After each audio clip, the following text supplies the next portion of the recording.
বাংলাদেশ সহ ১৩ দেশের উপর ভিসা নিষেধাজ্ঞা দিয়েছে সৌদি আরব। আসন্ন হজ মৌসুম উপলক্ষে সৌদি আরবের কর্তৃপক্ষ এই সিদ্ধান্ত নিয়েছে। পাকিস্তান অবজারভেশনের খবরে বিষয়টি নিশ্চিত করে জানানো হয়েছে। জানা গেছে সৌদি হজ মৌসুমের জন্য প্রস্তুতি নিচ্ছে। ব্যস্ত এই মৌসুমে হজ যাত্রীদের আগমন নিয়ন্ত্রণ এবং ধর্মীয় কর্তব্য পালনের সুষ্ঠু সুবিধা নিশ্চিত করার জন্য সৌদি আরবের প্রচেষ্টার অংশ হিসেবে এই পদক্ষেপ নেওয়া হয়েছে।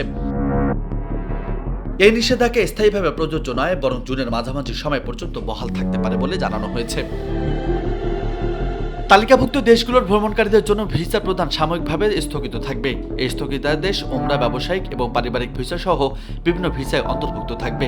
তবে যাদের ওমরা ভিসা আছে তারা ১৩ এপ্রিল পর্যন্ত সৌদি আরবে প্রবেশ করতে পারবেন। এই তারিখের পরে আর কোনো ওমরা ভিসাধারী সৌদি আরবে প্রবেশ করতে পারবে না।